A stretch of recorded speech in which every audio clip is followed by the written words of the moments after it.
बोलिए सतगुरु महाराज की, सच्चे दरबार की।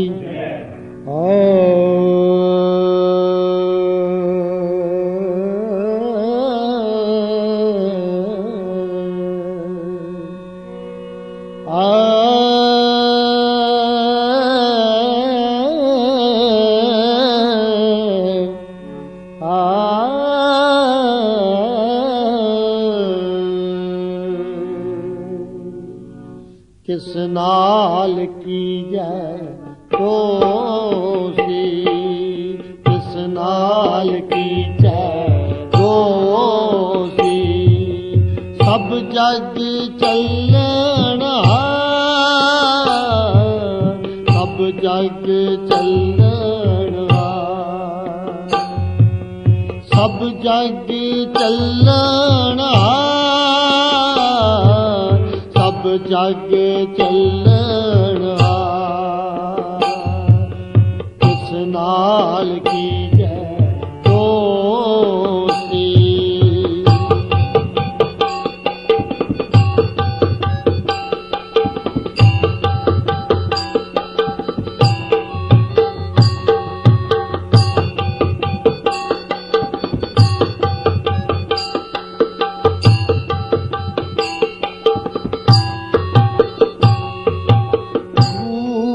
राजा कूड़ प्रजा कूड़ सब संसार,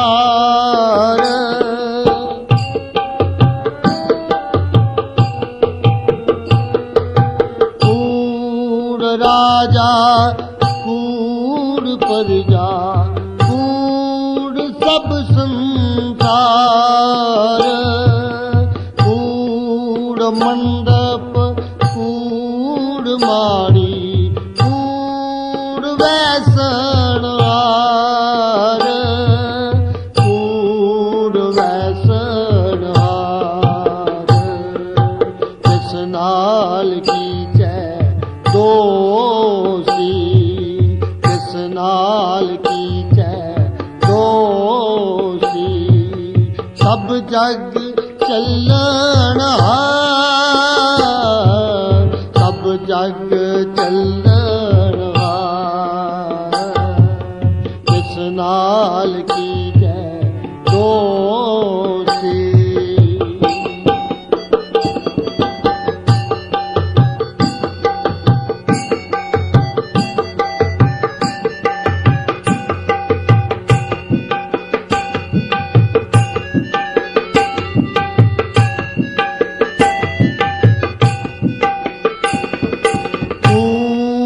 सोयना कूड़ रूपा कूड़ पहनन हार,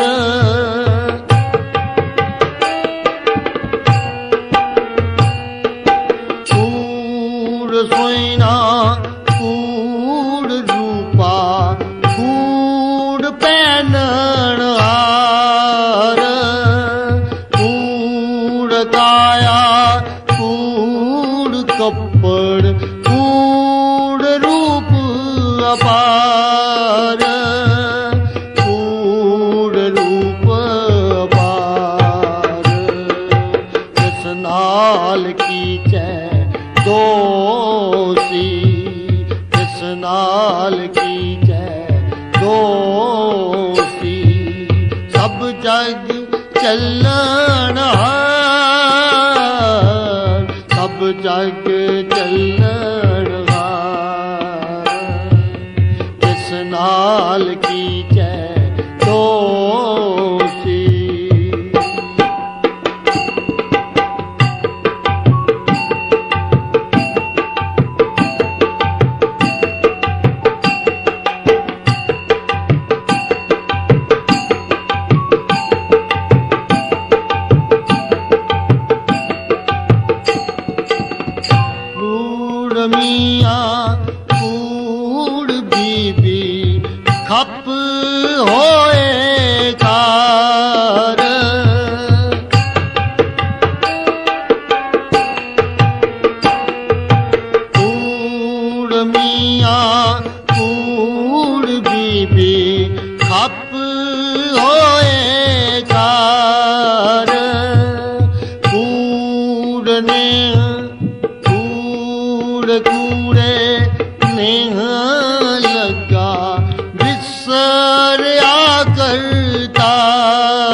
नाल की जय दोषी सब जग चलन हार सब जग चलन हार इस नाल की जय दोषी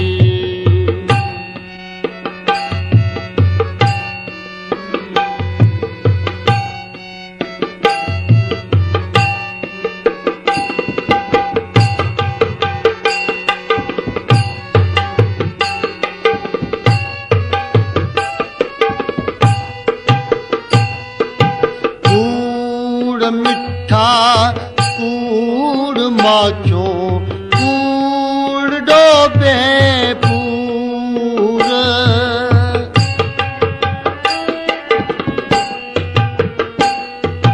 कूड़ मिठा कूड़ माचो कूड़ डोबे पूर नानक वखाणे बेनती तुत बाजो कूड़ो कूड़ बाजो कूड़ो कूड़ किस नाल की जय दोषी किस नाल की जय दोषी सब जग चलन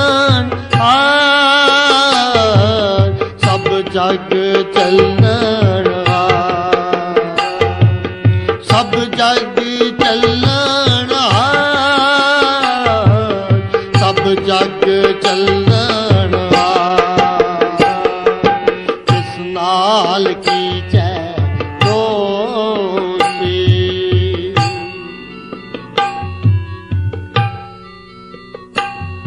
परम सत्कार योग गुरु रूप साध संगत जी, ये पवित्र बचन साहिब श्री गुरु नानक देव जी महाराज जी दे पवित्र मुख तो उचारे गए। गुरु साहब उस परमात्मा अगे प्रभु अगे प्रार्थना करते ने, हे प्रभु तेरे तो बिना तेरी भक्ति तो बिना ये सारा संसार कूड़ ही है। ये सारा संसार नाश होने वाला है। किस नाल कीचे दोस्ती सब जग चलनहार। ये सारा ही संसार जान वाला है, सारा ही संसार नाश होने वाला है। साडे शास्त्र कहंदे ने, संत महापुरुष कहंदे ने कि जो संसार असीं इन्हां दो नेत्रां दे द्वारा देख रहे हां, ऐसा संसार बहुत बार पैदा होया है, बहुत बार नाश होया है। ऐसा संसार बहुत बार उत्पन्न होएगा और बहुत बार खत्म होएगा। ये संसार स्थिर नहीं है, पल पल ते बदलता जाता है। पर जो इंसान इस संसार नूं ही सब कुछ समझ के बैठ जाता है, उसनूं समझाते हुए गुरु रविदास जी कहते ने, प्राणी क्या तेरा क्या मेरा, जैसे तरवर पंख बसेरा। हे जीव, इस संसार दे अंदर तेरी हालत कैसी है? जिमें एक पंछी किसी दरख्त ऊपर जाता है, रात कटदा है और दिन चढ़दे सार उस दरख्त नूं छड्ड के चला जाता है। इसी तरह तू भी इस संसार विच आया है, पर इत्थे तेरा कुछ नहीं है। फिर तेरा है कि तेरा वो परमात्मा है। तू सारा जीवन इस संसार ਨੂੰ ਆਪਣਾ ਬਣਾਉਣ ਦੀ ਕੋਸ਼ਿਸ਼ ਕੀਤੀ, ਪਰ ਇਹ ਸੰਸਾਰ ਤੇਰਾ ਕਦੇ ਨਹੀਂ ਹੋਇਆ।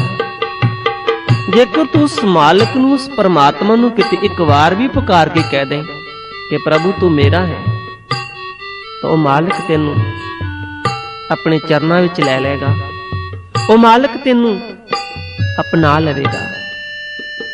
ਕਿਉਂਕਿ ਭਗਵਾਨ ਗੀਤਾ ਵਿੱਚ ਕਹਿੰਦੇ ਨੇ, ਮਮਈ ਵਾਂਸ਼ੋ ਜੀਵ ਲੋਕੇ ਜੀਵ ਭੂਤਾ ਸਨਾਤਨਾ। ਇਹ ਜੀਵ ਮੇਰਾ ਹੀ ਸਨਾਤਨ ਅੰਸ਼ ਹੈ। ਪਰਮਾਤਮਾ ਸਾਨੂੰ ਕਹਿ ਰਿਹਾ ਹੈ ਕਿ ਆਪ ਮੇਰੇ ਹੋ, ਅਸੀਂ ਪਰਮਾਤਮਾ ਦੀ ਅੰਸ਼ ਹਾਂ। ਗੋਸਵਾਮੀ ਤੁਲਸੀਦਾਸ ਜੀ ਕਹਿੰਦੇ ਨੇ, ਈਸ਼ਵਰ ਅੰਸ਼ ਜੀਵ ਅਵਿਨਾਸ਼ੀ। ਇਹ ਜੀਵ ਉਸ ਈਸ਼ਵਰ ਦੀ ਅੰਸ਼ ਹੈ। ਉਹ ਪਰਮਾਤਮਾ ਕਦੇ ਪੈਦਾ ਨਹੀਂ ਹੁੰਦਾ, ਕਦੇ ਖਤਮ ਨਹੀਂ ਹੁੰਦਾ। ਉਹ ਕਦੇ ਜੰਮਦਾ ਨਹੀਂ ਹੈ, ਕਦੇ ਮਰਦਾ ਨਹੀਂ ਹੈ। ਇਸੇ ਤਰ੍ਹਾਂ ਇਹ ਜੀਵ ਉਸ ਮਾਲਕ ਦੀ, ਉਸ ਪਰਮਾਤਮਾ ਦੀ ਅੰਸ਼ ਹੋਣ ਦੇ ਨਾਤੇ ਕਦੇ ਵੀ ਪੈਦਾ ਨਹੀਂ ਹੋਇਆ। ਇਹ ਆਤਮਾ ਕਦੇ ਵੀ ਪੈਦਾ ਨਹੀਂ ਹੋਇਆ ਔਰ ਕਦੇ ਵੀ ਮਰਦਾ ਨਹੀਂ ਹੈ। ਪਰ ਜਿੰਨਾ ਚਿਰ ਆਪਣੇ ਉਸ ਮਾਲਕ ਨੂੰ ਇਹ ਜਾਣ ਨਹੀਂ ਲੈਂਦਾ, ਉਹਨਾਂ ਚਿਰ ਤਾਂ ਬਾਰ-ਬਾਰ ਜਨਮਣਾ ਪੈਂਦਾ ਹੈ, ਬਾਰ-ਬਾਰ ਮਰਨਾ ਪੈਂਦਾ ਹੈ। ਇਹ ਸੰਸਾਰ ਅਸਥਿਰ ਹੈ, ਸਥਿਰ ਨਹੀਂ ਹੈ। ਮਹਾਤਮਾ ਬੁੱਧ, ਜਿਨ੍ਹਾਂ ਦਾ ਪਹਿਲਾ ਨਾਮ ਸਿਧਾਰਥ ਹੈ, ਬਚਪਨ ਵਿੱਚ ਹੀ ਜਨਮ ਸਮੇਂ ਜੋਤਸ਼ੀਆਂ ਨੇ ਦੱਸਿਆ, ਅਗਰ ਇਸ ਨੂੰ ਸੰਸਾਰ ਦੀ ਨਸ਼ਵਰਤਾ ਦਾ ਪਤਾ ਨਾ ਲੱਗਿਆ ਤਾਂ ਇੱਕ ਮਹਾਨ ਸਮਰਾਟ ਬਣੇਗਾ। ਅਗਰ ਇਸ ਨੂੰ ਸੰਸਾਰ ਦੀ ਨਸ਼ਵਰਤਾ ਦਾ, ਨਾਸ਼ਵਾਨਤਾ ਦਾ ਪਤਾ ਚੱਲ ਗਿਆ ਤਾਂ ਇੱਕ ਸੰਤ ਬਣ ਜਾਏਗਾ। ਸਿਧਾਰਥ ਦੇ ਪਿਤਾ ਨੇ ਆਪਣੇ ਬੱਚੇ ਨੂੰ ਸੰਸਾਰ ਦੇ ਕੋਲੋਂ ਬੜਾ ਬਚਾ ਕੇ ਰੱਖਿਆ। ਕਦੇ ਵੀ ਐਸਾ ਮੌਕਾ ਨਹੀਂ ਆਉਣ ਦਿੱਤਾ ਕਿ ਇਸ ਨੂੰ ਸੰਸਾਰ ਦੇ ਨਾਸ਼ ਹੋਣ ਦਾ ਪਤਾ ਲੱਗ ਜਾਏ। ਪਰ ਇੱਕ ਦਿਨ ਸਿਧਾਰਥ ਆਪਣੇ ਕਮਰੇ ਦੇ ਅੰਦਰ ਬੈਠੇ ਨੇ ਔਰ ਮਨ ਦੇ ਅੰਦਰ ਸੋਚਦੇ ਨੇ ਕਿ ਜੋ ਕੁਛ ਮੈਂ ਦੇਖ ਰਿਹਾ ਹਾਂ ਕਿ ਸੰਸਾਰ ਇਹੀ ਹੈ। ਜੋ ਮੈਂ ਆਪਣੇ ਇਰਦ ਗਿਰਦ ਦੇਖਦਾ ਹਾਂ ਕਿ ਸਭ ਕੁਝ ਇਹੀ ਹੈ। ਜੋ ਮੈਂ ਜੀ ਰਿਹਾ ਹਾਂ ਕਿ ਜੀਵਨ ਇਹੀ ਹੈ। ਐਸੇ ਬਹੁਤ ਤਰ੍ਹਾਂ ਦੇ ਪ੍ਰਸ਼ਨ ਉਹਦੇ ਦਿਮਾਗ ਦੇ ਅੰਦਰ ਘੁੰਮਣ ਲੱਗ ਪਏ। ਤਾਂ ਸਿਧਾਰਥ ਆਪਣੇ ਪਿਤਾ ਨੂੰ ਕਹਿੰਦੇ ਨੇ ਕਿ ਪਿਤਾ ਜੀ, ਮੈਂ ਬਾਹਰ ਕਿਤੇ ਸੈਰ ਕਰਨ ਵਾਸਤੇ ਜਾਣਾ ਚਾਹੁੰਦਾ ਹਾਂ। ਪਿਤਾ ਦਾ ਮੱਥਾ ਠਣਕਿਆ, ਕਿਉਂਕਿ ਜੋ ਜਨਮ ਸਮੇਂ ਜੋਤਸ਼ੀਆਂ ਨੇ ਦੱਸਿਆ ਸੀ ਉਹ ਗੱਲ ਯਾਦ ਆ ਗਈ ਕਿ ਅਗਰ ਇਸ ਨੂੰ ਸੰਸਾਰ ਦੀ ਨਸ਼ਵਰਤਾ ਦਾ ਪਤਾ ਲੱਗ ਗਿਆ ਤਾਂ ਇਹ ਸੰਤ ਬਣ ਜਾਏਗਾ। ਪਰ ਫਿਰ ਵੀ ਮੌਕੇ ਨੂੰ ਸੰਭਾਲਦਿਆਂ ਹੋਇਆਂ ਉਸ ਦੇ ਜਾਨ ਦਾ ਪ੍ਰਬੰਧ ਕਰ ਦਿੱਤਾ। ਸਿਧਾਰਥ ਆਪਣੇ ਰਥਵਾਨ ਨੂੰ ਨਾਲ ਲੈ ਕੇ ਜਾ ਰਹੇ ਨੇ ਔਰ ਰਸਤੇ ਵਿੱਚ ਦੇਖਿਆ ਇੱਕ ਬਹੁਤ ਹੀ ਬਜ਼ੁਰਗ ਆਦਮੀ ਹੈ। ਸਰੀਰ ਦੇ ਵਿੱਚ ਕੁੱਬ ਪਿਆ ਹੋਇਆ ਹੈ। ਤੋ ਸਿਧਾਰਥ ਆਪਣੇ ਸਾਥੀ ਨੂੰ ਪੁੱਛਦਾ ਹੈ ਕਿ ਚੰਨਾ, ਇੱਕ ਹੀ ਚੀਜ਼ ਹੈ। ਤੋ ਸਾਥੀ ਕਹਿੰਦਾ, ਮਹਾਰਾਜ ਇਹ ਵੀ ਆਪਣੇ ਵਰਗਾ ਮਨੁੱਖ ਹੀ ਹੈ। ਤੋ ਸਿਧਾਰਥ ਕਹਿੰਦੇ ਨੇ ਕਿ ਇਹ ਐਸਾ ਕਿਉਂ ਹੋ ਗਿਆ? ਕਹਿੰਦੇ, ਮਹਾਰਾਜ ਇਹ ਬੁਢਾਪੇ ਦੇ ਕਾਰਨ ਐਸਾ ਹੋ ਗਿਆ ਹੈ। तो सिद्धार्थ कहते कि ऐसा हर इंसान हो जाता है। वो कहते महाराज इस तो कोई नहीं बच सकता। तो सिद्धार्थ मन के अंदर सोचता है कि मैं भी ऐसा हो जाऊंगा, मेरी जो सुंदर पत्नी है कि वो भी ऐसी हो जाएगी। अपने सारथी नूं कहंदे ने कि रथ वापस ले चलो। वापस आ गया। मन के अंदर वही प्रश्न घूम रहे ने। दूसरे दिन रथ फिर कढ़िया, फिर गए और देखिया एक अर्थी नूं कुछ लोग लैके जा रहे ने और 4 आदमियों ने अर्थी नूं अपने कंधियां दे उपर उठाया होया है।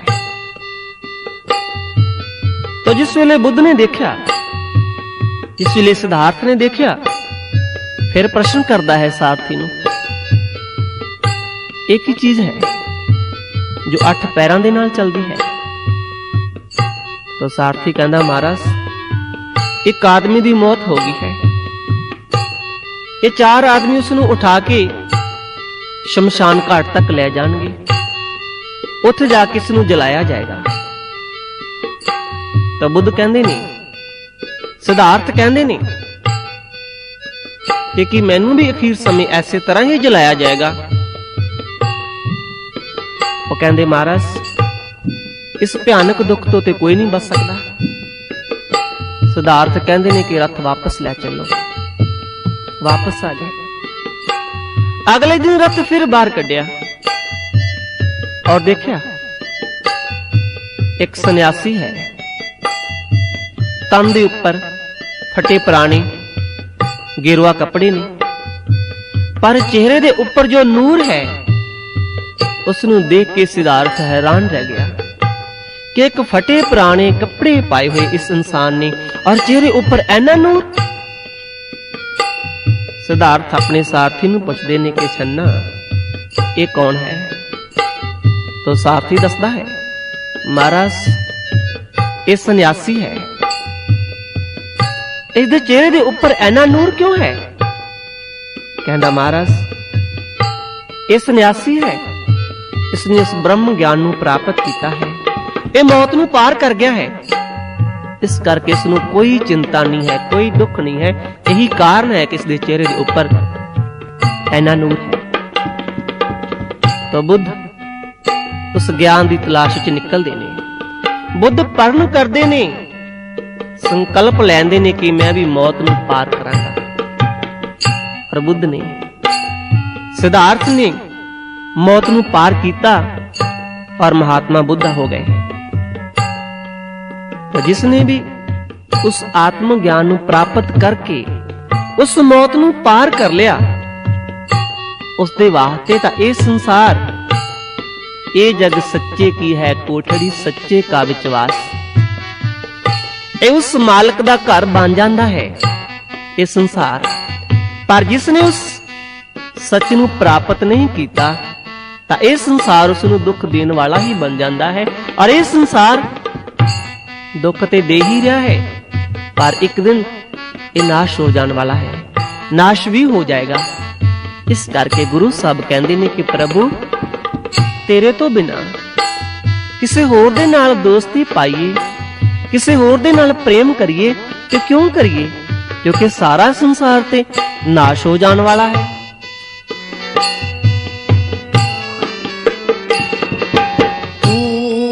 सोयना कूड़ रूपा कूड़ पहनन हार,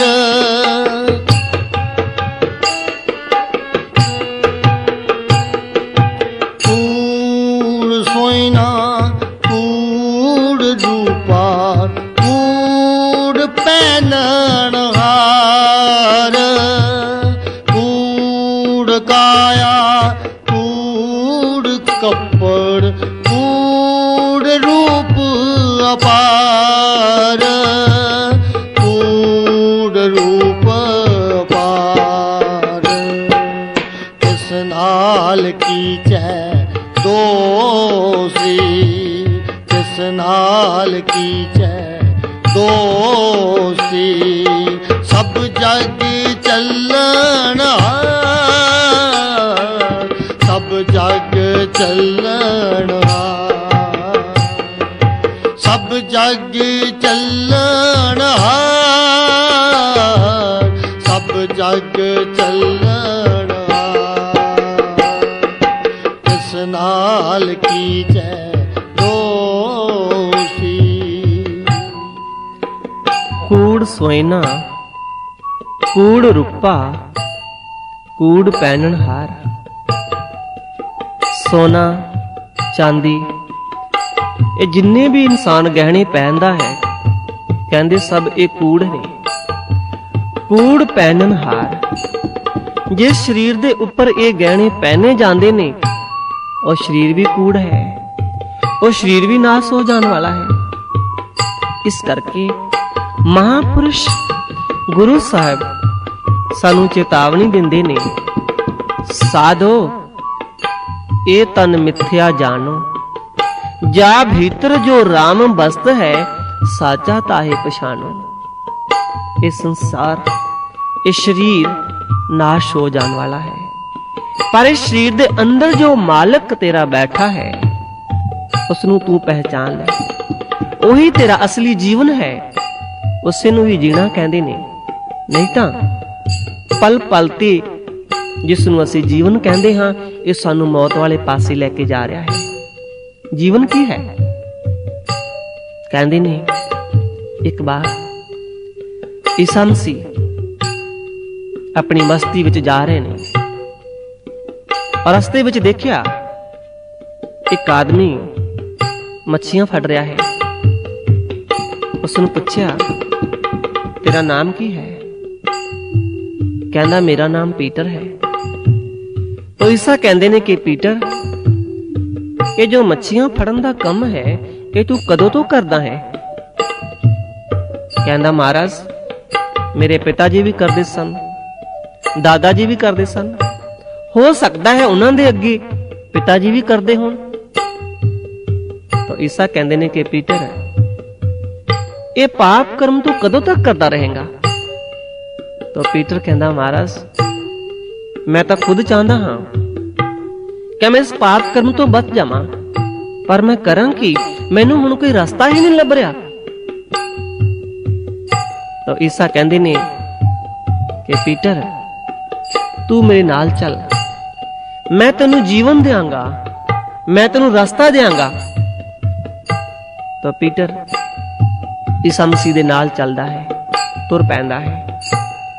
अजे थोड़ी ही दूर गए ने पिछों एक आदमी आंदा है, आके पीटर नू दसदा है कि पीटर तेरे पिताजी दी मौत हो गई है, चल कर उसनू दफनाना है।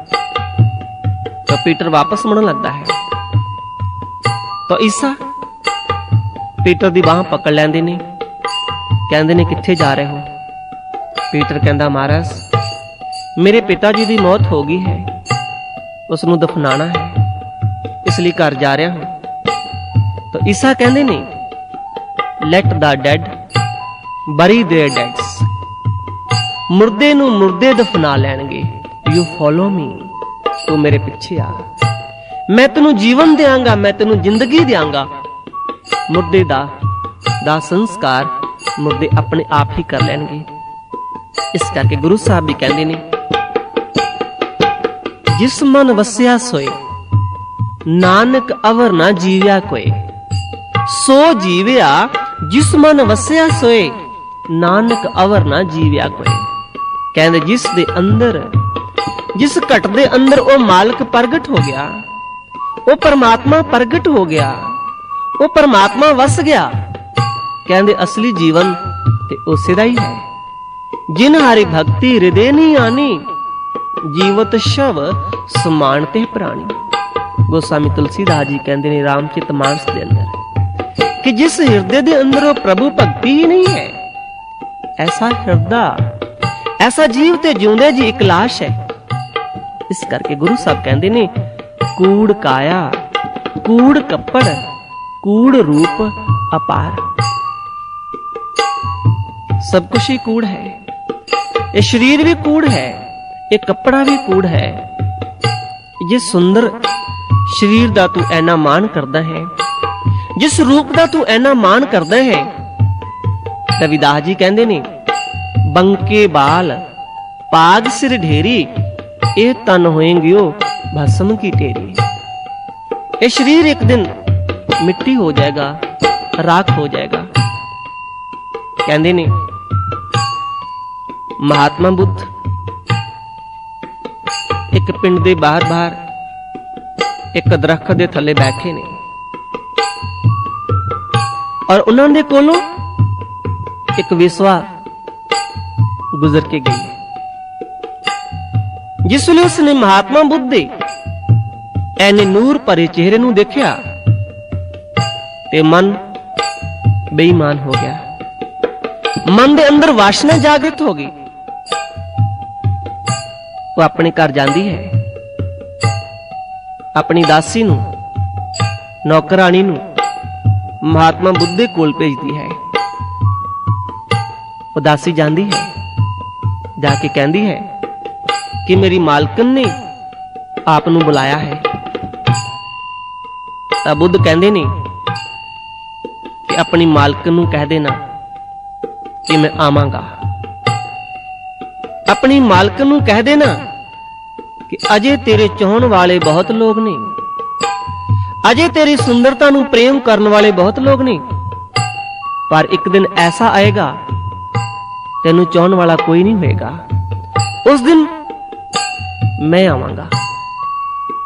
ਕਹਿੰਦੇ ਐਸਾ ਸਮਾਂ ਆਇਆ, ਉਸ ਵੇਸ਼ਵਾ ਦੇ ਸਰੀਰ ਦੇ ਉੱਪਰ ਇੱਕ ਰੋਗ ਪ੍ਰਗਟ ਹੋ ਗਿਆ। ਜਿੰਨੇ ਵੀ ਦਾਸ ਦਾਸੀਆਂ, ਨੌਕਰ ਸਭ ਉਸ ਨੂੰ ਛੱਡ ਕੇ ਚਲੇ ਗਏ। ਕੋਈ ਪਾਣੀ ਪੁੱਛਣ ਵਾਲਾ ਵੀ ਨਹੀਂ ਰਿਹਾ। ਆਪਣੇ ਘਰ ਦੇ ਅੰਦਰ ਇਕੱਲੀ ਬੈਠੀ ਰਹਿੰਦੀ, ਤੜਫਦੀ ਰਹਿੰਦੀ। ਤਾਂ ਇੱਕ ਦਿਨ ਯਾਦ ਆ ਗਈ ਮਹਾਤਮਾ ਬੁੱਧ ਦੀ ਕਿ ਮੈਂ ਉਸ ਮਹਾਪੁਰਸ਼ ਨੂੰ ਇੱਕ ਬੁਰੀ ਦ੍ਰਿਸ਼ਟੀ ਦੇ ਨਾਲ ਤੱਕਿਆ। ਤਾਂ ਉਸਨੇ ਮੈਨੂੰ ਐਸਾ ਜਵਾਬ ਦਿੱਤਾ। ਕਹਿੰਦੇ ਜਦੋਂ ਹੀ ਉਸਨੇ ਯਾਦ ਕੀਤਾ ਤੇ ਬੁੱਧ ਆਂਦੇ ਨੇ, ਦਰਵਾਜ਼ਾ ਖੜਕਾਉਂਦੇ ਨੇ। ਉਹ ਦਰਵਾਜ਼ਾ ਖੋਲਦੀ ਹੈ ਤੇ ਬੁੱਧ ਨੂੰ ਦੇਖ ਕੇ ਹੈਰਾਨ ਰਹਿ ਜਾਂਦੀ ਹੈ। ਕਹਿੰਦੀ ਮਹਾਰਾਜ ਸਾਹਿਬ। ਤਾਂ ਬੁੱਧ ਕਹਿੰਦੇ ਨੇ ਕਿ ਮੈਂ ਤੈਨੂੰ ਕਿਹਾ ਸੀ ਕਿ ਜਿਸ ਦਿਨ ਤੈਨੂੰ ਚਾਹਣ ਵਾਲਾ ਕੋਈ ਨਹੀਂ ਹੋਏਗਾ ਉਸ ਦਿਨ ਤੈਨੂੰ ਮੈਂ ਮਿਲਾਂਗਾ ਆ ਕੇ। ਅੱਜ ਤੈਨੂੰ ਚਾਹਣ ਵਾਲਾ ਕੋਈ ਨਹੀਂ ਆ। ਤੇਰੇ ਜਿੰਨੇ ਵੀ ਰਿਸ਼ਤੇ ਨਾਤੇ ਸਨ, ਦਾਸ ਦਾਸੀਆਂ ਸਨ, ਸਭ ਸਵਾਰਥੀ ਸਨ ਔਰ ਤੈਨੂੰ ਛੱਡ ਕੇ ਜਾ ਚੁੱਕੇ ਨੇ। ਹੁਣ ਮੈਂ ਤੈਨੂੰ ਉਹ ਗਿਆਨ ਦਿਆਂਗਾ, ਤੈਨੂੰ ਉਸ ਮਾਲਕ ਦੇ ਨਾਲ ਜੋੜ ਦਿਆਂਗਾ, ਤੈਨੂੰ ਉਸ ਮਾਲਕ ਦੀ ਭਗਤੀ ਦਿਆਂਗਾ ਜਿਹੜੀ ਮੌਤ ਤੋਂ ਬਾਅਦ, ਇਸ ਮੌਤ ਤੋਂ ਬਾਅਦ ਵੀ ਤੇਰਾ ਸਾਥ ਦੇਗੀ। ਇਸ ਕਰਕੇ ਗੁਰੂ ਸਾਹਿਬ ਕਹਿੰਦੇ ਨੇ ਕਿ ਪ੍ਰਭੂ ਉਹ ਭਗਤੀ, ਉਹ ਤੇਰਾ ਨਾਮ, ਉਹੀ ਸਾਡੇ ਕੰਮ ਆਉਣ ਵਾਲਾ ਹੈ, ਉਹੀ ਸਾਡਾ ਸਾਥ ਦੇਣ ਵਾਲਾ ਹੈ। ਉਸ ਤੋਂ ਬਿਨਾਂ ਤਾਂ ਸਭ ਕੁਝ ਕੂੜ ਹੀ ਕੂੜ ਹੈ। ਤਾਂ ਫਿਰ ਅਸੀਂ ਕਿਸ ਦੇ ਨਾਲ ਪ੍ਰੇਮ ਕਰੀਏ, ਫਿਰ ਅਸੀਂ ਕਿਸ ਦੇ ਨਾਲ ਦੋਸਤੀ ਕਰੀਏ।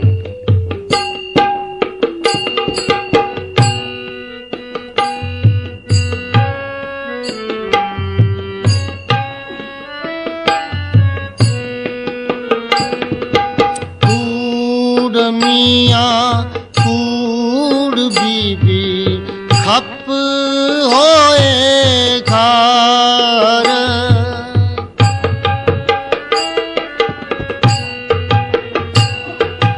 कूड़ मियाँ कूड़ बीबी खप होए खार, कूड़ कूड़े ने हो लगा बिसरिया करतार,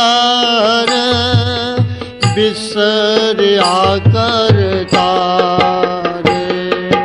किस नाल की कै दोषी, किस नाल की कै दोषी।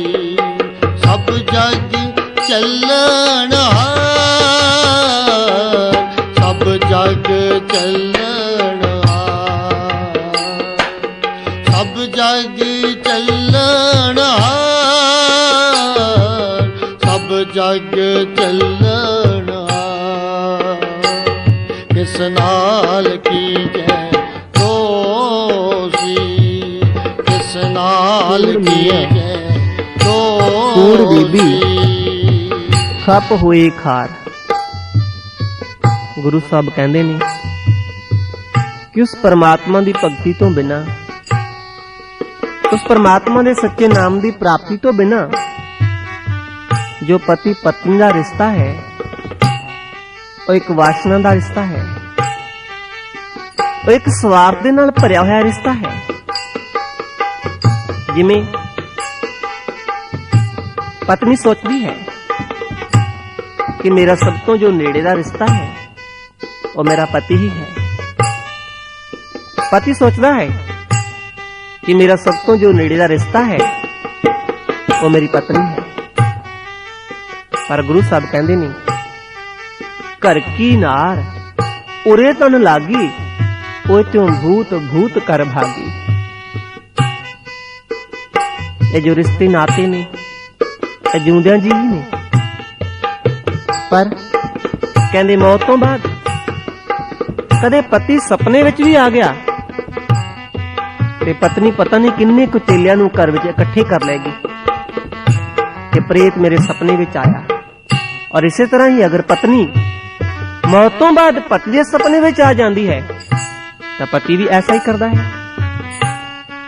सब स्वार्थ के रिश्ते नाते ने।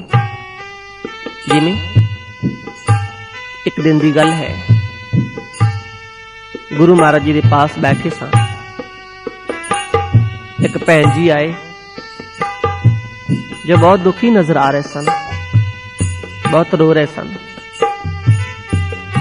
गुरु महाराज जी ने पूछा, बेटी तू क्यों रो रही है?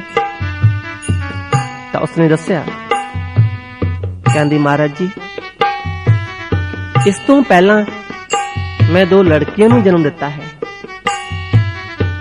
तो मेरे पति जी कह रहे ने कि अगर इस बार भी लड़की को जन्म दिता तो घर दे विच तेरे वास्ते कोई जगह नहीं है। महाराज जी मैनूं दसो कि मेरा इस विच की कसूर है?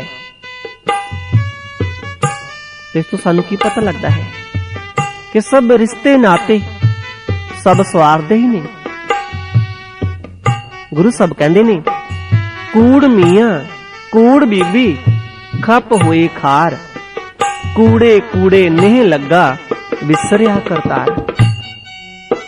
पर ये जीव इस कूड़े संसार दे नाल नींव पा के बैठा है, इस नाशवंत संसार दे नाल प्रेम पा के बैठा है, तो उस मालक नूं भुल बैठा है।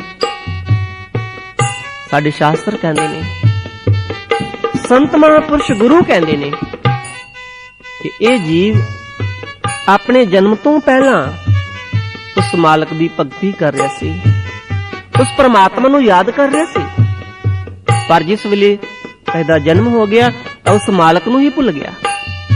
जिस दे बारे गोस्वामी तुलसीदास जी कहंदे ने, कबहू कर करुणा निर्देही, देत ईश बिन हेतु स्नेही। उस मालक ने इस जीव नूं देखिया 84 लाख जूना विच दुख पा रहा है, उसने दया करके इसनूं मानस जन्म दे दिता, करुणा करके। पर गुरु साहब श्री गुरु नानक साहब महाराज कहंदे ने कि जीव उस मालक नूं किवें भुल गया? पहले पहरे रहन के वणजारिया मित्रा, हुक्म पिया गुरबास, उर्द तप अंतर करे वणजारिया मित्रा, खसम सेती अरदास। कहंदे उस मालक की कृपा हुई, ये जीव नूं उस मालक ने 84 लाख जूना विचों कढिया ते मानस माता दे गर्भ दे अंदर इसकी स्थापना हुई। माता दे गर्भ दे अंदर उल्टा लटकिया आया ते उस मालक की भगती करदा सी, बंदगी करदा सी।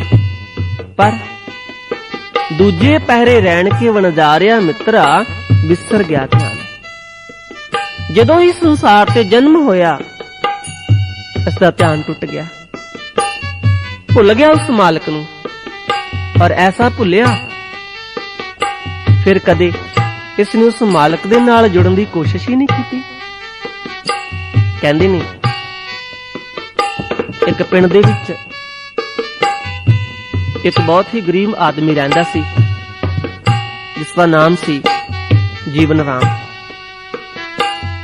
और उसी पिंड दे विच एक बहुत अमीर आदमी रहिंदा सी, जिसका नाम सी सेठ ज्योति स्वरूप। ਉਹ ਸੇਠ ਹਰ ਕਿਸੇ ਗਰੀਬ ਦੀ ਜਿਸ ਤਰ੍ਹਾਂ ਵੀ ਹੋ ਸਕੇ ਸਹਾਇਤਾ ਕਰਦਾ, ਪਰ ਜੋ ਜੀਵਨ ਰਾਮ ਸੀ ਉਸਦੇ ਪਾਸ ਰਹਿਣ ਦੇ ਵਾਸਤੇ ਘਰ ਨਹੀਂ ਸੀ। ਉਹ ਧੱਕੇ ਖਾ ਰਿਹਾ ਸੀ, ਕਦੀ ਕਿਤੇ ਕਦੀ ਕਿਤੇ। ਤਾਂ ਇੱਕ ਦਿਨ ਉਸਨੇ ਉਸ ਸੇਠ ਦੇ ਕੋਲ ਜਾ ਕੇ ਪ੍ਰਾਰਥਨਾ ਕੀਤੀ, ਮਹਾਰਾਜ ਮੈਨੂੰ ਵੀ ਕੋਈ ਛੋਟਾ ਜਿਹਾ ਘਰ ਦੇ ਦਿਓ। ਉਸ ਸੇਠ ਨੇ ਉਸਦੀ ਪ੍ਰਾਰਥਨਾ ਸੁਣੀ, ਕਹਿੰਦੇ ਵੀ ਤੈਨੂੰ ਘਰ ਤਾਂ ਮਿਲ ਜਾਏਗਾ, ਪਰ ਇੱਕ ਗੱਲ ਯਾਦ ਰੱਖੀ, ਉਸ ਘਰ ਦੇ ਵਿੱਚ ਕੋਈ ਗਲਤ ਕੰਮ ਨਹੀਂ ਹੋਣਾ ਚਾਹੀਦਾ। ਕਹਿੰਦਾ ਮਹਾਰਾਜ ਮੈਂ ਤਾਂ ਉੱਥੇ ਬੱਚਿਆਂ ਨੂੰ ਪੜ੍ਹਾਵਾਂਗਾ, ਸਤਸੰਗ ਕਰਿਆ ਕਰਾਂਗਾ, ਮੈਂ ਗਲਤ ਕੰਮ ਕਿਉਂ ਕਰਾਂਗਾ। ਉਸ ਸੇਠ ਨੇ ਦਇਆ ਕਰਕੇ ਉਸ ਨੂੰ ਘਰ ਦੇ ਦਿੱਤਾ। ਕਹਿੰਦੇ ਸੋਹਣਾ ਸਮਾਂ ਬੀਤਿਆ, ਜੋ ਔਖੇ ਦਿਨਾਂ ਦੇ ਵਿੱਚ ਦੋਸਤ ਛੱਡ ਕੇ ਚਲੇ ਗਏ ਸੀ ਉਹ ਵੀ ਵਾਪਸ ਆ ਗਏ। ਘਰ ਦੇ ਵਿੱਚ ਤਾਸ਼, ਜੂਆ, ਐਸੇ ਐਸੇ ਕੰਮ ਹੋਣ ਲੱਗੇ। ਤਾਂ ਕਿਸੇ ਨੇ ਸ਼ਿਕਾਇਤ ਕੀਤੀ ਸੇਠ ਦੇ ਪਾਸ। ਤੇ ਸੇਠ ਨੇ ਕੀ ਕੀਤਾ, ਆਪਣੇ ਛੋਟੇ ਮਨੀਮ ਨੂੰ ਭੇਜਿਆ, ਕਹਿੰਦੇ ਜਾਓ ਦੇਖ ਕੇ ਆਓ। ਜਦੋਂ ਗਿਆ ਉਸਨੇ ਸਭ ਕੁਝ ਦੇਖਿਆ। ਤਾਂ ਜੀਵਨ ਰਾਮ ਨੇ ਕੀ ਕੀਤਾ, ਉਸਨੂੰ ਕੁਝ ਰਿਸ਼ਵਤ ਦੇ ਦਿੱਤੀ ਔਰ ਵਾਪਸ ਆ ਗਿਆ। ਕਹਿੰਦਾ ਮਹਾਰਾਜ ਉੱਥੇ ਤਾਂ ਸਭ ਕੁਝ ਠੀਕ ਠਾਕ ਹੈ। ਅਜੇ ਕੁਝ ਹੀ ਦਿਨ ਬੀਤੇ, ਸ਼ਿਕਾਇਤ ਫਿਰ ਆ ਗਈ। ਵੱਡੇ ਮਨੀਮ ਨੂੰ ਭੇਜਿਆ। ਵੱਡੇ ਮਨੀਮ ਨੇ ਜਿਸ ਵੇਲੇ ਜਾ ਕੇ ਦੇਖਿਆ ਬਹੁਤ ਗਲਤ ਕੰਮ ਹੋ ਰਹੇ ਨੇ, ਉਸਨੇ ਝਿੜਕਿਆ। ਤਾਂ ਜੀਵਨ ਰਾਮ ਕਹਿੰਦਾ ਹੈ ਕਿ ਮਹਾਰਾਜ ਮੈਨੂੰ ਕੁਝ ਸਮਾਂ ਦਿਓ, ਇਸ ਤੋਂ ਬਾਅਦ ਮੈਂ ਕੋਈ ਐਸਾ ਕਰਮ ਨਹੀਂ ਕਰਾਂਗਾ। ਉਹ ਵਾਪਸ ਆ ਗਿਆ। ਆ ਕੇ ਮਾਲਕ ਨੂੰ ਦੱਸਿਆ ਤਾਂ ਮਾਲਕ ਨੇ ਵੀ ਕਹਿ ਦਿੱਤਾ ਵੀ ਚਲੋ ਜੋ ਅਗਰ ਉਹ ਸਮਾਂ ਮੰਗਦਾ ਹੈ ਤਾਂ ਉਸਨੂੰ ਸਮਾਂ ਦੇ ਦਿਓ। ਪਰ ਕਹਿੰਦੇ ਨਹੀਂ, ਇੱਕ ਆਦਮੀ ਨੂੰ ਕਿਤੇ ਚਾਹ ਪੀਣ ਦੀ ਹੀ ਆਦਤ ਪੈ ਜਾਏ ਤਾਂ ਉਹ ਵੀ ਛੱਡਣੀ ਬੜੀ ਮੁਸ਼ਕਿਲ ਹੋ ਜਾਂਦੀ ਹੈ। ਤਾਂ ਉਸ ਜੀਵਨ ਰਾਮ ਦੀਆਂ ਵੀ ਜੋ ਆਦਤਾਂ ਨੇ ਉਹ ਵੀ ਨਹੀਂ ਬਦਲੀਆਂ। ਸ਼ਿਕਾਇਤ ਫਿਰ ਆਈ। ਸੇਠ ਨੇ ਕੀ ਕੀਤਾ, ਆਪਣੇ ਲੜਕੇ ਨੂੰ ਭੇਜਿਆ ਔਰ ਲੜਕਾ ਗਿਆ, ਧੱਕੇ ਮਾਰ ਕੇ ਜੀਵਨ ਰਾਮ ਨੂੰ ਬਾਹਰ ਕੱਢ ਦਿੱਤਾ ਔਰ ਉਹ ਧੱਕੇ ਖਾਣ ਦੇ ਵਾਸਤੇ ਮਜਬੂਰ ਹੋ ਗਿਆ। ਅਸਲ ਵਿੱਚ ਇਹ ਇੱਕ ਕਹਾਣੀ ਹਰ ਜੀਵ ਦੀ ਹੈ। ਇਹ ਜੀਵ ਵੀ ਉਸ ਜੀਵਨ ਰਾਮ ਦੀ ਤਰ੍ਹਾਂ ਤਰ੍ਹਾਂ ਦੀਆਂ ਨੀਚ ਜੂਨੀਆਂ ਵਿੱਚ ਧੱਕੇ ਖਾ ਰਿਹਾ ਸੀ। ਉਸ ਸੇਠ ਨੇ ਜੋਤੀ ਸਰੂਪ, ਉਸ ਮਾਲਿਕ ਨੇ, ਪਰਮਾਤਮਾ ਨੇ ਇਸ ਉੱਪਰ ਦਇਆ ਕੀਤੀ, ਇਸ ਨੂੰ ਮਨੁੱਖ ਸਰੀਰ ਦਿੱਤਾ। ਜਦੋਂ ਗਲਤ ਕੰਮ ਹੋਣ ਲੱਗ ਪਏ ਤੇ ਮਾਲਕ ਆਪਣੇ ਮਨੀਮ ਨੂੰ ਭੇਜਦਾ ਹੈ। ਕੋਈ ਛੋਟੀ ਜੀ ਬਿਮਾਰੀ ਲੱਗਦੀ ਹੈ, ਇਨਸਾਨ ਆਪਣੇ ਪੈਸੇ ਦੇ ਨਾਲ ਉਸਦਾ ਇਲਾਜ ਕਰਵਾ ਲੈਂਦਾ ਹੈ। ਫਿਰ ਕੋਈ ਵੱਡੀ ਬਿਮਾਰੀ ਲੱਗਦੀ ਹੈ, ਇਨਸਾਨ ਫਿਰ ਪਰਮਾਤਮਾ ਅੱਗੇ ਪ੍ਰਾਰਥਨਾ ਕਰਦਾ ਹੈ ਕਿ ਪ੍ਰਭੂ मैं तेरा पाठ करवा देंगा, मैं जगराता करा देंगा। ऐसा करता है, अपने आप को सुधारन की कोशिश करता है पर सुधार नहीं पाता। तो फिर कहते ने जमराज आंदा है तीसरी बार, इसदे कोलों मानस जो शरीर है उसनूं खो लैंदा है और ये फिर 84 लाख जूनां दे विच धक्के खाण दे वास्ते मजबूर हो जाता है। ओ मालक ਸਵਾਸਾਂ ਰੂਪੀ ਪੂੰਜੀ ਸਭ ਨੂੰ ਦੇ ਕੇ ਸੰਸਾਰ ਤੇ ਭੇਜਦਾ ਹੈ, ਪਰ ਕੋਈ ਉਸ ਪੂੰਜੀ ਨੂੰ ਵਿਸ਼ੇ ਵਿਕਾਰਾਂ ਦਾ ਜੀਵਨ ਜਿਉਣ ਦੇ ਵਿੱਚ ਲਗਾ ਦਿੰਦਾ ਹੈ, ਤਾਂ ਕੋਈ ਉਸ ਪੂੰਜੀ ਨੂੰ ਉਸ ਮਾਲਕ ਦੀ ਭਗਤੀ ਵਿੱਚ ਲਗਾ ਦਿੰਦਾ ਹੈ। ਚਤੁਰ ਮਾਲ ਚੌਗਣਾ ਕੀਨਾ, ਮੂਰਖ ਮੂਲ ਗਵਾਇਆ। ਇਹ ਸੰਸਾਰ ਹਾਟ ਬਾਣੀਏ ਕੀ ਸਭ ਜਗ ਸੌਦੇ ਆਇਆ। ਹਰ ਇਨਸਾਨ ਇੱਥੇ ਆਇਆ ਹੈ ਉਸ ਮਾਲਕ ਦੀ ਭਗਤੀ ਦਾ ਵਣਜ ਕਰਨ ਦੇ ਵਾਸਤੇ, ਪਰ ਮੂਰਖ ਨੇ ਆਪਣੇ ਸਵਾਸਾਂ ਦੀ ਪੂੰਜੀ ਵਿਸ਼ੇ ਵਿਕਾਰਾਂ ਵਿੱਚ ਹੀ ਲਗਾ ਦਿੱਤੀ। ਕਹਿੰਦੇ ਇੱਕ ਲੱਕੜਹਾਰਾ ਜੰਗਲ ਦੇ ਵਿੱਚ ਜਾਂਦਾ ਹੈ ਲੱਕੜਾਂ ਕੱਟਣ ਲੱਗਦਾ ਹੈ ਤੇ ਦਰਖਤ ਉਸ ਨੂੰ ਪੁੱਛਦੇ ਨੇ ਵੀ ਅਸੀਂ ਤੇਰਾ ਕੀ ਵਿਗਾੜਿਆ ਹੈ, ਤੂੰ ਸਾਨੂੰ ਕਿਉਂ ਕੱਟਦਾ ਹੈ। ਤਾਂ ਲੱਕੜਹਾਰਾ ਕਹਿੰਦਾ ਹੈ ਕਿ ਆਪਨੇ ਮੇਰਾ ਕੁਛ ਨਹੀਂ ਵਿਗਾੜਿਆ, ਪਰ ਜਿਸ ਵੇਲੇ ਮੈਂ ਇਸ ਕੁਹਾੜੇ ਨੂੰ ਦੇਖਦਾ ਹਾਂ ਤਾਂ ਅਚਾਨਕ ਹੀ ਮੈਂ ਉਠਾ ਕੇ ਇਧਰ ਜੰਗਲ ਵਾਲੇ ਪਾਸੇ ਆ ਜਾਂਦਾ ਹਾਂ। ਪਰ ਹੁੰਦਾ ਕੀ ਹੈ, ਅਸਲੀ ਕਹਾਣੀ ਕਿਸ ਦੀ ਹੈ? ਜਿਸ ਵੇਲੇ ਜਮਰਾਜ ਆਂਦਾ ਹੈ और इस नूं कुटदा है, मारदा है, मलक जो कन्नी सुनींदा मूंद खाले आए, जिंद न माणी कड्डीए हड्डां कूकड़काए। तां उस वेले ए जी भी उस जमराज नूं कहंदा है कि मैं आपदा की बिगाड़िया है। तां जमराज भी कह दिंदा है कि मेरा तां दिल नहीं करदा मैं तैनूं दुखी करां, पर जिस वेले मैं तेरे माड़े कर्मां नूं देखदा हां तां मैं मजबूर हो जांदा हां तैनूं सजा देण दे वास्ते। इसलिए गुरु साहब कहते ने कि असीं उस मालक नूं याद रखीए, क्योंकि उस मालक दी भगती तो बिना, उस परमात्मा तो बिना सारा ही संसार नाश होने वाला है। तो फिर प्रेम किस दे नाल?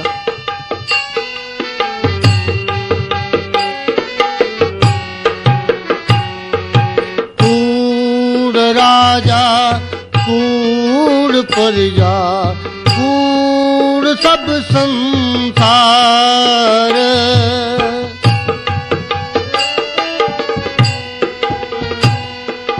कूड़ राजा कूड़ प्रजा कूड़ सब संसार, कूड़ मंडप कूड़ माड़ी कूड़ वैसणहार, कूड़ वैसणहार, किस नाल कीचै दोषी, किस नाल कीचै दोषी, सब जग चलनहार, सब जग चलनहार, सब जग चलनहार, सब जग चलनहार, किस नाल कीचै दोषी। कूड़ राजा कूड़ प्रजा कूड़ सब संसार, कूड़ मंडप कूड़ माड़ी कूड़ बैसनहार। सब कुछ ही कूड़ है, राजा प्रजा ये सारा संसार, महल माड़ियां मंडप सब कुछ ही कूड़ है। और जो उस दे विच रहने वाले ने वो भी कूड़ ने, पर सच की है वो मालक, वो परमात्मा जिस दी तू अंश है। श्री गुरु ग्रंथ साहब दे अंदर ये लिखा गया, नरपत एक सिंहासन सोया सपने पिया भिखारी। नरपत बादशाह कहंदे राजा जनक सिंहासन दे उपर सो गया, सपना आया भिखारी बन गया। जिस वेले नींद टुटी सपना टुटिया, देखिया मैं तो बादशाह हां। और जनक ने सब विद्वानां नूं बुलाया, कहंदे भी सच की है, मैं बादशाह हां जां मैं भिखारी हां। बहुत सारे लोग कहंदे महाराज आप ते बादशाह हो, वो ते आप सपने विच भिखारी सी।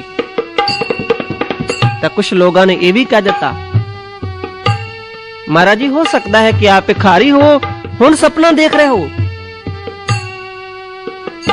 राजा जनक नूं बड़ा गुस्सा आया, मैं तो इन्हां दी पूजा परमात्मा की तरह करदा हां, पर इन्हां दे तां विचार ही आपस विच नहीं मिलदे। सब नूं बंदी बना लिया।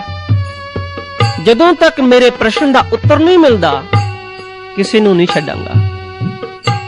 मेरे प्रश्न का उत्तर जो सिंहासन पर बैठ के देगा ਉਸ ਨੂੰ ਅੱਧਾ ਰਾਜ ਦਿਆਂਗਾ। ਅਗਰ ਮੇਰੇ ਪ੍ਰਸ਼ਨ ਦਾ ਉੱਤਰ ਨਹੀਂ ਦੇ ਪਾਇਆ ਤੇ ਸਜ਼ਾ ਮੌਤ ਹੋਏਗੀ। ਅਗਰ ਮੇਰੇ ਪ੍ਰਸ਼ਨ ਦਾ ਉੱਤਰ ਕੋਈ ਥੱਲੇ ਬੈਠ ਕੇ ਦੇਗਾ ਤੇ ਅੱਧਾ ਰਾਜ ਦਿਆਂਗਾ। ਅਗਰ ਨਹੀਂ ਦੇ ਪਾਇਆ ਮੌਤ ਨਹੀਂ, ਉਮਰ ਕੈਦ ਕਰ ਦਿਆਂਗਾ। ਕੋਈ ਵੀ ਪ੍ਰਸ਼ਨ ਦਾ ਉੱਤਰ ਦੇਣ ਦੇ ਵਾਸਤੇ ਅੱਗੇ ਨਹੀਂ ਆਇਆ। ਤੋ ਕਹਿੰਦੇ ਨਹੀਂ, ਇੱਕ 8-9 ਸਾਲ ਦਾ ਲੜਕਾ ਜਿਸ ਦੇ ਸਰੀਰ ਵਿੱਚ 8 ਵਲ ਪੈਂਦੇ ਨੇ, ਉਹ ਆਇਆ, ਆ ਕੇ ਸਿੰਘਾਸਨ ਦੇ ਉੱਪਰ ਬੈਠ ਗਿਆ। जिस बालक का नाम है अष्टावक्र। सब लोग हसन लग पे, वो लड़का भी हसन लग पिया। ते राजा जनक नूं बड़ा गुस्सा आंदा है। कहंदे ए बालक, इन्हां लोकां दा ते मैनूं पता है ये क्यों हसे ने, पर तू क्यों हसिया? कहंदा महाराज, इन्हां लोकां दा मैनूं भी पता है क्यों हसे ने, ते मेरे शरीर वाल देख के हसे ने, पर मैं क्यों हसिया? अज एक बहुत बड़ा शंका मेरा दूर हो गया। राजा जनक कहता है कि आपदा की शंका दूर हो गया? कहते महाराज, अज तक तो मैं यही सोचा सी कि राजा दी सभा दे विच विद्वान लोग इकट्ठे हुंदे ने, और मैं सुनिया सी कि राजा जनक दी सभा दे विच विद्वान लोग सच दा फैसला करन चले ने, पर इत्थे आके पता लग गया कि ये तो सारे चमार ने। जनक नूं बड़ा क्रोध आया। ये बालक जिन्होंने तू चमार कह रहा है, ये उच्च कोटि दे विद्वान ने और ब्राह्मण ने। तो अष्टावक्र कहंदे ने, महाराज मैं किसी जाति की गल नहीं करता, और ना ही उस परमात्मा ने कोई जाति बनाई है। मानुष की जात सब एक ही पहचान वो। मैं तो इन्हां लोकां दी गल करता हां कि इन्हां ने मेरा शरीर देखा है, और जो लोग चमड़े की परख करते ने, शरीर की परख करते ने, वो तो चमार होया करते ने। इन्हां लोकां ने यह नहीं देखा कि मैं बोलांगा कि ये मेरे शरीर वाल देख के ही तालियां बजान लग पे। तो राजा जनक कहता है, फिर सच की है, तू दस। तो अष्टावक्र कहते ने कि जनक, ना तो सच वो है और ना सच ये है, तो फिर सच की है? अष्टावक्र कहते ने कि जनक, अगर तू सच नूं जानना चाहना तो मैं तेन वो नेत्र देंगा जिस दे द्वारा तू सच नूं देख पाएगा। तो जनक कहते ने, महाराज फिर आप कृपा करो मेरे ऊपर, मैनू वो नेत्र दियो, मैनू वो ज्ञान दियो। तो अष्टावक्र कहते ने कि जनक, ओ नेत्र ओ ज्ञान ऐनी जल्दी नहीं मिल जाता। पहले संघासन तो उतर और जिथे जोड़े पे ने जाके उन्हां विच बैठ, क्योंकि जिन्ना चिर असी किसी खाली बर्तन विच पानी पाउणा चाहते हां ते खाली बर्तन नीवा होना चाहिए है भरे हुए दे नालों। राजा जनक ने नहीं सोचा कि मैं बादशाह हां, जाके जोड़ियां विच बैठ गए। और अष्टावक्र सोचते ने कि हुण इसदे मन का जो अहंकार है वह खत्म हो गया। और अष्टावक्र भी सिंहासन तो उतरे और जाके सिर दे ऊपर हाथ रख दिता। और जदों ही सिर दे ऊपर हाथ रखिया ते राजा जनक नूं पता लग गया कि ना तो मैं भिखारी हां और ना मैं बादशाह हां, मैं तो एक आत्मा हां, उस मालिक दी अंश हां, जोत हां, मैं प्रकाश हां। ऐसा कदों होया, ऐसा कदों अनुभव किया? जदों अष्टावक्र ने जाके मत्थे ते हाथ रखिया। इसे गल नूं श्री गुरु ग्रंथ साहिब दे अंदर भी लिखिया गया, सतगुर पुरख दे खालिया धर के मस्तक हाथ। कहंदे जदों गुरु ने मेरे मत्थे ते हाथ रखिया, उदों परमात्मा नूं मैं अपने अंदर देखिया। जो महा उद्यान में मार्ग पावे त्यो साधु संग मिल जोत प्रगटावे। साधु मिलिया, उसने मेरे अंदर ही उस ज्योति नूं प्रगट कर दिता। और उस ज्योति नूं, उस परमात्मा नूं अपने अंदर देखना ही मानस जन्म दा उद्देश्य है। उस मालिक नूं मिलना ही मानस जन्म दा उद्देश्य है। अगर उस मालिक नूं अपने अंदर देखा नहीं तो गुरु साहब कहंदे ने कि करतूत पशु की मानस जात, लोक पचारा करे दिन रात। मानस नहीं है, शरीर मिल गया पर मानस नहीं है। मानस कदों बनता है? जदों उस मालिक नूं, उस परमात्मा नूं जान लैंदा है। जदों उस मालिक नूं, उस दे मालिक दे हुक्म नूं, हुक्म पछाणे सो एको जाने, बंदा कहिए सोई। जिस हुक्म नूं जान लैंदा है वही इंसान है, वही बंदा है। ते गुरु नानक साहब महाराज कहंदे ने हुक्म नूं जाणिया किवें जाए? एको नाम हुक्म है, नानक सतगुर दिया बुझाई जियो। तो परमात्मा दा नाम, ओ परमात्मा दा हुक्म उस नूं जनाउंदा है सतगुरु। किवें? अखी बाजों वेखना, बिन कन्नी सुनना। उस मालक नूं, उस प्रकाश नूं इन्हां अखां तो बिना देखिया जांदा है। कहे नानक ए नेत्र अंध से सतगुर मिलिया दिव दृष्ट होए। जदों गुरु मिलदा है, सतगुरु मिलदा है, दिव दृष्टि दिंदा है, तो सब में जोत जोत है सोए। तिसदे चानन सब में चानन होए, गुर साखी जोत प्रगट होए। और ज्योति प्रगट हुंदी जदों गुरु दीख्या दिंदा है। अखी बाजो वेखना, बिन कन्नी सुनना।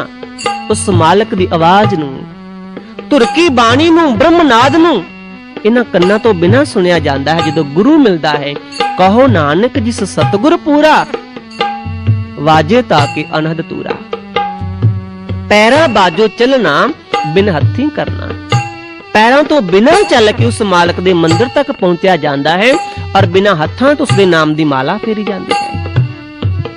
श्री गुरु ग्रंथ साहिब दे अंदर लिखिया गया, गले जिन्हां जप मालियां, लोटे हाथन बग, ओ हर के संत ना आखिए बनारस के ठग। जो बारी माला फेरदे ने, दिखावा करदे ने, कहंदे उते ठग ने, संत ने। गुरु साहब कहंदे ने रसना नाम सब कोई कहे, सतगुरु सेवे ता नाम ले। ਅਸੀਂ ਰਸਨਾ ਨਾਲ ਸਾਰੇ ਨਾਮ ਜਪਦੇ ਹਾਂ, ਅੱਲਾ, ਵਾਹਿਗੁਰੂ, ਗੋਡ, ਖੁਦਾ, ਰਾਮ, ਹਰੀ, ਨਾਰਾਇਣ। ਪਰ ਜਦੋਂ ਗੁਰੂ ਮਿਲਦਾ ਹੈ ਤਾਂ ਗੁਰੂ ਨਾਨਕ ਸਾਹਿਬ ਮਹਾਰਾਜ ਕਹਿੰਦੇ ਨੇ, ਸੇਵਕ ਪੂਰ ਕਰਮਾ, ਸਤਿਗੁਰੂ ਸ਼ਬਦ ਦਿਖਾ ਲਿਆ ਰਾਮ। ਸਤਿਗੁਰੂ ਉਸ ਸ਼ਬਦ ਨੂੰ ਸਾਡੇ ਅੰਦਰ ਦਿਖਾ ਦੇਗਾ, ਜਿਸ ਦੀ ਕੋਈ ਭਾਸ਼ਾ ਨਹੀਂ ਹੈ।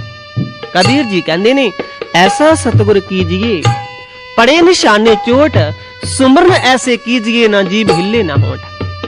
ਜਦੋਂ ਐਸਾ ਅਜੱਪਾ ਜਾਪ ਸਾਡੇ ਅੰਦਰ ਪ੍ਰਗਟ ਹੋ ਜਾਏਗਾ ਤਾਂ ਫਿਰ ਸਾਡਾ ਦਸਵਾਂ ਦਵਾਰ ਖੁੱਲੇਗਾ ਔਰ ਫਿਰ ਸਾਨੂੰ ਸਾਡੇ ਅੰਦਰੋਂ ਹੀ ਅੰਮ੍ਰਿਤ ਰਸ ਮਿਲੇਗਾ। ਅੰਮ੍ਰਿਤ ਰਸ ਸਤਿਗੁਰੂ ਚੋਂ ਆਇਆ, ਦਸਵੇਂ ਦਵਾਰ ਪ੍ਰਗਟ ਹੋਏ ਆਇਆ। ਜੋ ਦਸਵਾਂ ਦਵਾਰ ਖੁੱਲੇਗਾ ਉਦੋਂ ਅੰਮ੍ਰਿਤ ਰਸ ਮਿਲੇਗਾ। ਇਹੀ ਕਹਿੰਦੇ ਹੁਕਮ ਹੈ, ਨਾਨਕ ਹੁਕਮ ਪਛਾਣ ਕੇ ਤਿਉ ਖਸਮੇ ਮਿਲਣਾ। ਅਗਰ ਇਸ ਹੁਕਮ ਨੂੰ ਨਹੀਂ ਜਾਣਿਆ, उस खसम नूं नहीं मिल पाए, तो फिर इस कूड़े संसार दे विच मिल के आप भी कूड़ हो जाओगे। इसलिए गुरु साहब कहते हैं कि आप उस मालक दे नाल प्रीति करो, उस मालक दे नाल दोस्ती पाओ, क्योंकि उस प्रभु दा नाम ही सच्चा है।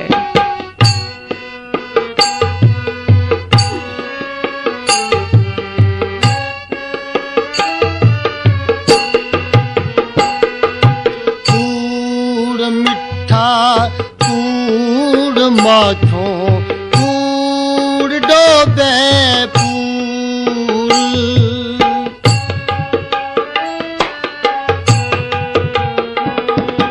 कूड़ मिठा कूड़ माथों कूड़ डोबे पूर।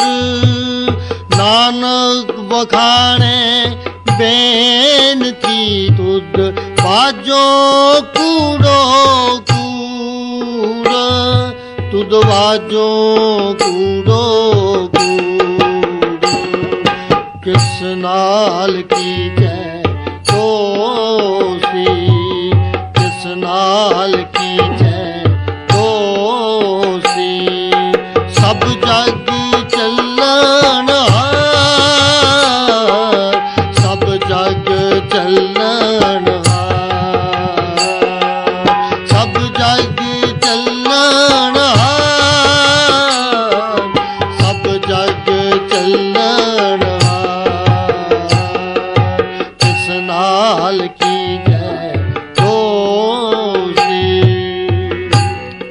गुड़ मिठा कूड़ माखियो, कूड़ डोबे पूर, नानक विखाणे बेनती, तुद बाजो कूड़ो कूड़। ये सब कुछ कूड़ है। नानक विखाणे बेनती, तुद बाजो कूड़ो कूड़। हे प्रभु, तेरे बिना सब कुछ ही कूड़ है। बाबा फरीद जी भी कहते ने, फरीदा शक्कर खंड निवात गुड़, माखियों माजा दुध, सब्बे वस्तु मिठियां, रब ना पूजन तुद। ये सब कुछ मिठा है, सब कुछ ही अच्छा है, पर जो रस उस मालक नूं प्राप्त करके मिलता है वो इन्हां वस्तां विचों नहीं मिल सकता। पर अक्सर असीं देखते हाँ, सारा संसार, सारे ही जीव उस मालक दी भगती नूं ना मंगदे होए इस संसार दीयां नश्वर चीजां नूं ही मंगदे होए। इस करके स्वामी विवेकानंद जी कहते ने, whole world is a lunatic asylum. सारा संसार एक पागलखाना है। एवरीवन इज मैड, हर कोई इत्थे पागल है। Someone after name, someone after fame. कुछ लोग नाम दे पीछे, मशहूरी दे पीछे पागल ने। Someone after wealth, someone after women. कुछ धन दे पीछे, स्त्री दे पीछे। A very few after God. I prefer to mad after God। कुछ लोग ऐसे ने जो परमात्मा दे पीछे पागल हुंदे ने, और वो पागल मैनू बड़े ही अच्छे लगते ने। कहंदे ने नाम दे पीछे लोग पागल ने। साहिब श्री गुरु गोबिंद सिंह जी महाराज बैठे ने, संत कबीर जी का एक शब्द गाया जा रहा है। पूछया कि कबीर जी दे समय बादशाह कौन सी? किसी ने नहीं दस्या। तो गुरु साहब समझाते ने कि कबीर दे समय बादशाह भी होया, अमीर लोग भी होए, पर कोई नहीं जानदा। कबीर नूं बच्चा बच्चा जानदा है, क्योंकि वो परमात्मा दे पीछे पागल हो गए। जो उस परमात्मा दे पीछे पागल हुंदा है वही सब कुछ प्राप्त कर लेंदा है, और नहीं तो कूड़े संसार दे मगर लग के इंसान कूड़ ही हो जाता है। गुरु साहब भी कहते हैं कि हे प्रभु, तेरे तो बिना सारा संसार ही कूड़ है। कूड़ मिठा कूड़ माखियो, कूड़ डोबे पूर।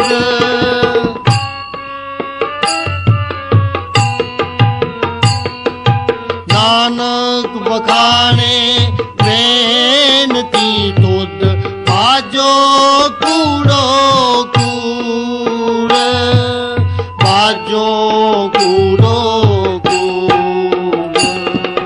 किस नाल की जय दोषी, किस नाल की जय दोषी। सब जग चलना,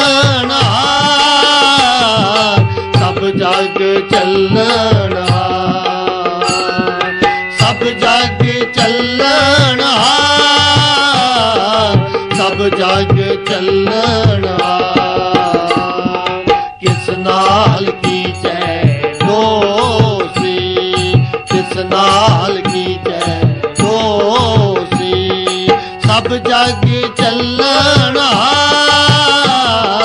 सब जग चलना, सब जग चलना,